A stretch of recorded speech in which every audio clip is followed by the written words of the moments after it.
کہ جن لوگوں نے دین میں تفرقے پیدا کر دیے ہیں ان کا دین سے کوئی تعلق نہیں ہے اور قیامت کے روز اللہ ان کے درمیان خود ہی فیصلہ کر دے گا۔ جی، اس آیت کا ترجمہ یہی ہے کہ وہ آپ سے کوئی تعلق نہیں ہے، سرکار سے کوئی، حضور صلی اللہ علیہ وسلم سے ان کا کوئی تعلق نہیں ہے۔ تو بالکل ایسے ہی ان کا ان سے کوئی تعلق نہیں ہے۔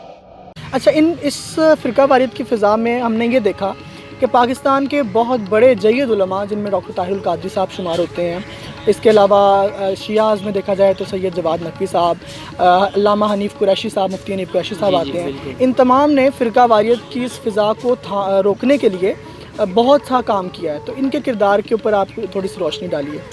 دیکھیے، یہ جو علماء کرام ہیں نا ہمارے بڑے بڑے، یہ آپ نے ذکر کیا علامہ طاہر القادری صاحب کا۔ جی، علامہ طاہر القادری صاحب سٹیج پہ اگر کوئی بیان کرتے ہیں، ہم نے آج تک کوئی اختلافی بات نہیں سنی۔ بالکل ایسے ہی۔ اگر کوئی موضوع آ گیا، کسی کے پرچار کرنے والے لوگ اٹھ پڑے ہیں جن کا ذکر کرنا بھی مطلب کہ کہیں نہیں تھا، کسی ائمہ کرام نے نہیں کیا، اور آج لوگ اٹھ کے ان کے نعرے لگانے شروع کر دیں، ان کا ذکر کرنا شروع کر دیں، ان کے قصیدے پڑھنے شروع کر دیں، ایسی چیز اگر ہو تو علامہ طاہر القادری صاحب نے اپنا موقف ضرور پیش کیا، لیکن کسی عالم دین کو گالی نہیں دی، کسی کو کچھ نہیں کہا۔ حالانکہ ان کو گالیاں دی گئیں، ان کو بہت سی گالیاں دی گئی۔ نے بات کی علامہ جواد نقوی صاحب کی، علامہ جواد نقوی صاحب کے اگر آپ بیانات سنیں نا تو وہ لگتا ہی نہیں ہے کہ کبھی کسی صحابی کی گستاخی کر سکتے ہیں، ایسے ہی۔ بالکل نہیں لگے گا آپ کو۔ اور بھی بہت سے علماء کرام ہیں، آپ علامہ طارق جمیل صاحب کی بات کر لیں۔ بالکل ایسا۔ مولانا اسحاق صاحب کا اس میں تذکرہ کرنا بڑا ضروری ہے۔ مولانا اسحاق صاحب نے اہل بیت پر کیا کہنے، ان کے کتنے اچھے بیانات ہیں، ان کے اگر یوٹیوب کھول کے ان کو سنا۔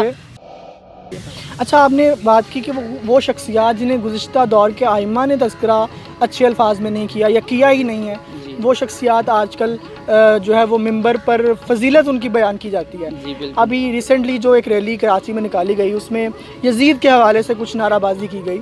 یزید کی شخصیت تو ایسی شخصیت ہے جو میرا خیال ہے کہ اہل سنت کے تمام فرقے اور اہل تشیع میں بھی اسے متنازع شخصیت ہی تسلیم کیا جاتا ہے، مانا جاتا ہے۔ وہ اب کیا وجہ ایسی آ گئی ہے، کیا ایسا وبال آ گیا ہے کہ باقی جید صحابہ کا تذکرہ چھوڑ کے، ان کی نعرے بازی چھوڑ کر ہمیں یزید کی نعرے بازی کرانے پر لگایا جا رہا ہے؟ استغفر اللہ۔ اب دیکھیں آپ، یہ کہ یزید کو سبھی مطلب کہ جو ہے نا مسلمان ہی تسلیم نہیں کرتے تھے۔ بالکل ایسے ہی۔ یہ سمجھ لیں کہ کسی کا اپنا موقف نہیں ہے۔ یہ جو میں نے آپ سے بات کی نا سب سے پہلے فنڈنگ والی، جی جی، یہ بات وہی آ جاتی ہے کہ انہیں مجبور کیا جاتا ہے، انہیں مطلب کہ پیسے کے لیے جو ہے نا یہ سارا کام کر رہے ہیں۔ بالکل یہ ساری باتیں اسی لیے ہیں کہ یزید کو حق پر لانے کے لیے بتا رہے ہیں۔ یہ ان کا اسلام کے ساتھ کوئی تعلق نہیں ہے۔ سرکاری سطح پر اب کیا ایسا کام ہونا چاہیے کہ پاکستان کے اندر اتحاد کی جو فضا ہے وہ بنے، وہ برقرار رہے؟ حکومت کو کیا کرنا چاہیے اس معاملے میں؟ جی، بہت اچھا سوال اس پہ آپ کا۔ حکومت کو اس پہ بہت سے اقدامات کرنے چاہیے۔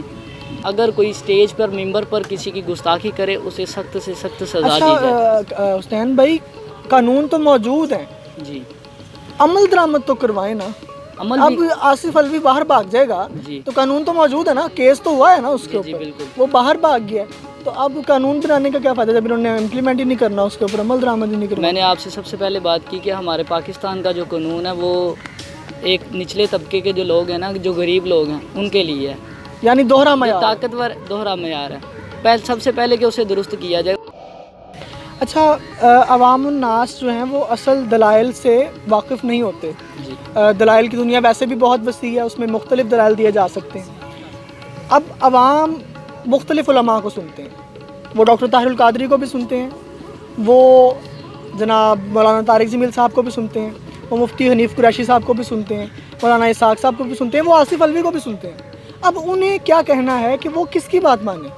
ان کے نزدیک تو سبھی علماء ہیں۔ جیسے آپ نے کہا کہ ہمارے جو علماء کرام ہیں نا، جنہیں لوگ سنتے ہیں، انہیں چاہیے کہ جیسے کہ اب آصف الوی نے گستاخی کی اور علامہ جواد نقوی صاحب نے کہا کہ یہ ہم میں سے نہیں ہے، بالکل نشاندہی ہو گئی۔ کچھ تو لوگ ہوں گے جو مطلب کہ اس سے پیچھے ہٹ گئے ہوں گے۔ اب اہل سنت والجماعت کے ایک علامہ صاحب نے گستاخی کی سیدہ فاطمہ الزہرا سلام اللہ علیہا کی۔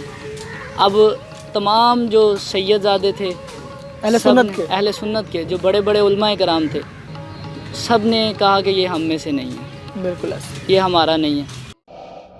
اچھا، اب جو ایسی بات ہو جاتی ہے، بعض دفعہ ہو گئی، اب ہو گئی ہے، تو اس پر عوام کا رد عمل کیسا اور کیا ہونا چاہیے؟ کس لیول تک چیز برداشت ہو سکتی ہے؟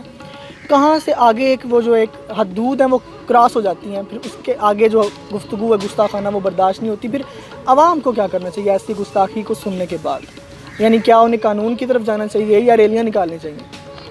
دیکھیں، اگر تو آپ یہ پوچھیں کہ قانون کی طرف جانا چاہیے یا ریلیاں نکالنی چاہیے، کہ امن و سلامتی رکھنے کے لیے ہمارا حق بنتا ہے کہ ہم قانون کے پاس ہی جائیں سب سے پہلے۔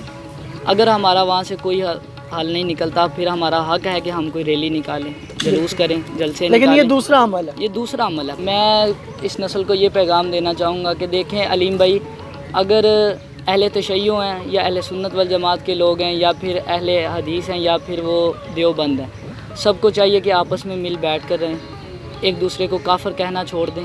یہ ساری چیزیں جو ہیں، اس سے پاکستان کا امن جو ہے وہ جو ختم ہو جائے گا۔ ہمیں چاہیے کہ ہم ایک دوسرے کو کافر کہنا چھوڑ کر ایک دوسرے کی اصلاح کریں۔ بالکل، اختلاف اگر رہتا بھی ہے تو پھر بھی رہنا تو اکٹھے ہی ہے، پھر بھی اکٹھے رہنا ہے۔ اور حضرت علی رضی اللہ تعالیٰ عنہ کا قول ہے کہ اختلاف وہ معاشرہ منافق معاشرہ ہے جی، جس کے اندر اختلاف نہیں ہے۔ جس کے اندر اختلاف نہیں ہے، بالکل۔ تو بہت شکریہ، آپ نے اپنے قیمتی وقت ہمیں دیا اور اپنی اس خوبصورت رائے سے ہمیں آگاہ کیا، اور یہ آپ کی کاوش جو ہے وہ انشاءاللہ کارگر آئے گی اور لوگ اس سے اتحاد کی طرف جائیں گے۔ بہت شکریہ۔ بہت شکریہ علیم بھائی آپ کا۔ وعلیکم السلام۔